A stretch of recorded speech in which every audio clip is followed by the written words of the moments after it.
Olá pessoas, tudo bem? Hoje nós vamos juntar a maravilhosa literatura do livro Conto da Aia com aquela decisão infame de um juiz aqui do Distrito Federal que parece permitir as terapias de reversão da homossexualidade. Você não sabe o que essas duas coisas têm a ver uma com a outra? Como que elas estão ligadas? Então não saia daí, que é depois da vinheta. Assista ao vídeo até o final que você vai entender, tá bom? É depois da vinheta. Não acerto nem me engano. Olá, eu sou Aaron Avelino e esse é o Papel Mágico, seu canal onde nós juntamos todas as coisas, né? Onde nós misturamos desde literatura a causas LGBTs, como nesse vídeo aqui hoje, por exemplo. Primeiro eu vou falar sobre o Conto da Aia, esse que tá aqui do lado, com a fotinho. Estão vendo? Um livro da escritora canadense Margaret Atwood. O livro conta a história dessa moça chamada Alfred, que vive num Estados Unidos pós-apocalíptico e que é controlado por um governo totalitário e teocrático, baseado numa teocracia cristã. Nesse novo país, que antes era os Estados Unidos, as mulheres têm os seus direitos civis cassados. Aliás, nem nomes elas têm mais, ou seja, não direito a nada. Ah, eu quero fazer uma compra. Você não tem direito para fazer isso. Ah, eu quero sacar um dinheiro no banco. Nem pensar, tá? Nem nome você tem mais. Além de ter os seus direitos civis cassados, aliás, elas não podem nem ler, gente, para vocês terem uma noção.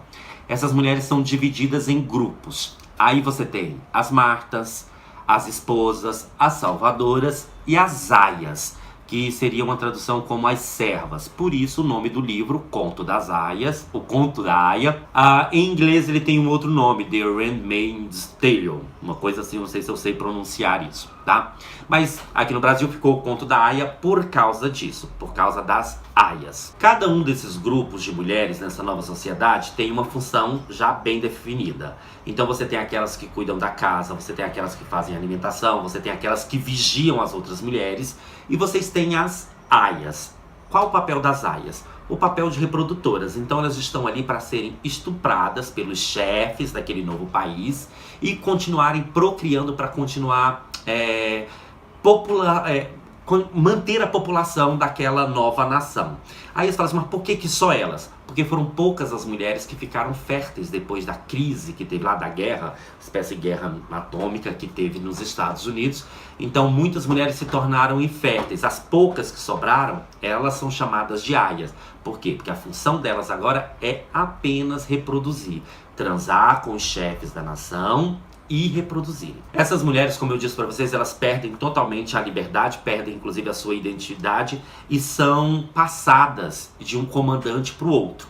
Por isso que a nossa própria protagonista se chama Alfred, que é Of Fred, do Fred. Ela não tem mais nome, o nome dela se refere a quem digamos, é o dono dela naquele momento da história, e na hora da narrativa ela está na terceira casa, ela já passou por duas outras, então ela está ali num terceiro momento onde ela vai reproduzir de novo, né? Ela vai ter outro filho e tal, para um outro comandante, que no caso é o Fred, por isso que ela se chama Alfred. Então vocês percebem que nessa nova sociedade, né? Nesse novo governo, baseado em questões bíblicas, porque o novo governo ele vai buscar argumentos bíblicos ali para se sustentar, para sustentar o seu poder. A mulher, ela é tratada como um objeto, ela não tem direito a pensar, ela não tem direito a existir, e as mulheres férteis são passadas de homem a homem com a única função de servirem como parideiras. Aí você me pergunta, tá bom, Aro, mas o que essa história tem a ver com a famigerada e cura gay? Eu estava conversando com uma amiga minha quando eu terminei de ler esse livro, o Conto da Aia, e falando para ela o quanto que eu fiquei perturbado com essa história. E eu fiquei perturbado porque a maldade presente nessa história não vem de um monstro espacial. Você não tem nenhuma ameaça, né, espacial que vem destruir o ser humano.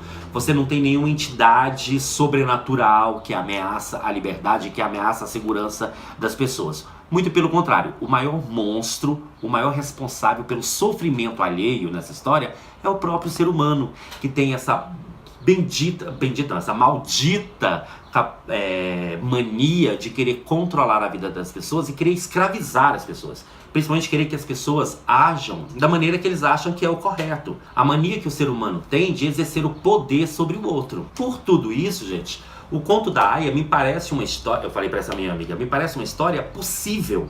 Porque você percebe que ali a maldade parte do ser humano, então é algo possível, não é nada tão fantasioso, pode acontecer a qualquer momento. No que essa minha amiga me disse, falando, não, Aro, você tá louco, você tá delirando, isso não jamais vai acontecer. Imagina, nós estamos em 2017, né? Jamais vai acontecer alguma coisa que faça com que as pessoas percam seus direitos civis. Jamais vai acontecer alguma coisa que faça com que as pessoas sejam dominadas pelas outras, ainda mais no Brasil, onde nós somos um país laico.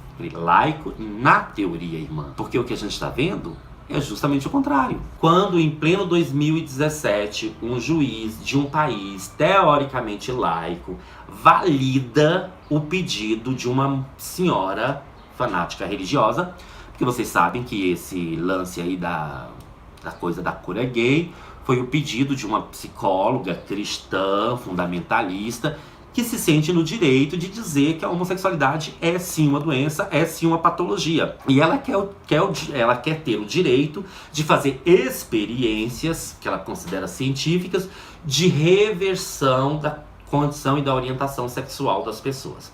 Aí me vem um juiz que deveria preservar o Estado laico, e o que ele faz? Ele dá poder para essa senhora. Então o que você vai pensar? Porque se a gente for analisar, a gente ao pé da letra, essa senhora não está sozinha.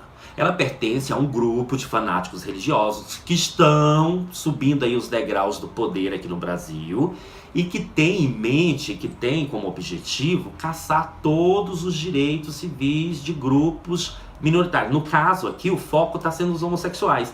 Mas depois, para passar para as mulheres, para negros e para outros grupos minoritários, digamos assim, não custa nada. E a gente viu, a história já mostrou que essa mania de misturar Estado e religião não combina. É sempre catastrófico.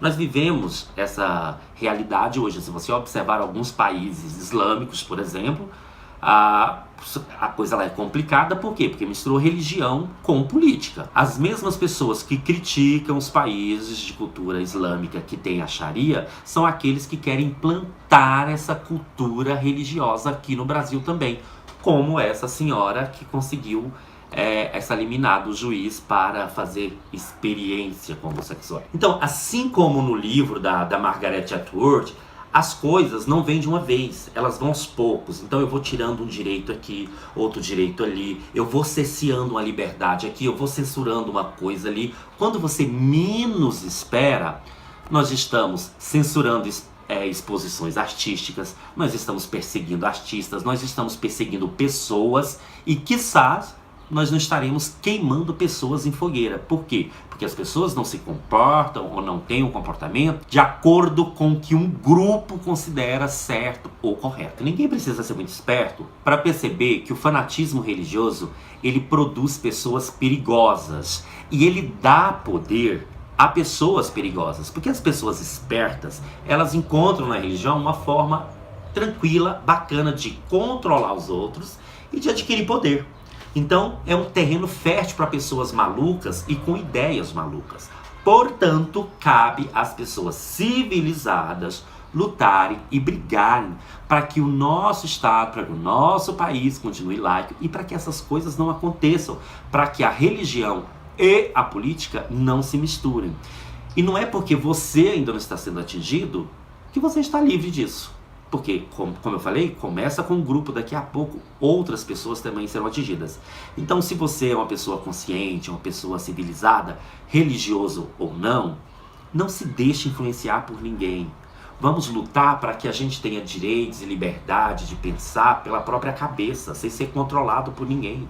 Porque não existe coisa mais preciosa no mundo do que a própria liberdade, gente. Então, o meu conselho para vocês hoje, nessa quarta literária, é que vocês leiam o conto da Aya, ou The Handmaid's Tale, eu não sei falar esse nome, The Handmaid's Tale, que é o nome em inglês. Leiam todos os livros possíveis que você puder ler, que você tiver acesso. Leia, se informe, não se deixe ser manipulado.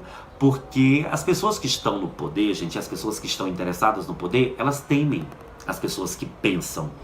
E a arte tem esse papel, a literatura tem esse papel de fazer você questionar a realidade, de fazer você sair do lugar comum. Talvez por isso, para as pessoas que estão lá no poder, a cultura, a informação, a literatura sejam tão perigosas assim. Então eu conto com vocês para que a gente não transforme o nosso pobre Brasil num país como aquele lá do livro O Conto da Aia. Combinado? Então é isso, gente. O vídeo de hoje foi um comentário, um desabafo, uma resenha, tudo junto e misturado, porque como eu já disse em vídeos anteriores, viver é um ato político e a gente não pode deixar que as pessoas que propagam o ódio tomem conta da situação, né? Nós vamos nos juntar porque o bem há de vencer. Se você gostou do vídeo, dá um joinha, compartilhe nas redes sociais, passe pra frente o nosso videozinho, beleza? Se inscrevam aqui no canal, comente o que você acha de tudo isso. Você concorda com essa decisão desse juiz? Você não concorda? Por quê? Você já leu o Conto da Aia? O que você achou? Você ainda não leu? Se você não leu, você pode ver a série também, tá? Tem a série. The Handmaid's Tale tá aí, ganhou inclusive o Emmy de melhor série. É produzida pelo Hulu, que é uma plataforma tipo Netflix, se não me engano, ligada à Disney. Se não me falha a memória. Mas você encontra aí pela internet, você pode assistir. Assista e veja que merda que pode se tornar um país teocrático, uma nação teocrática, onde as coisas são baseadas no fanatismo religioso. E não vamos deixar que essa praga se instaure aqui no Brasil, beleza? Por um Brasil livre, por pessoas livres e pelo direito de ser feliz, seja com quem for, eu volto em breve. Tchau, fui!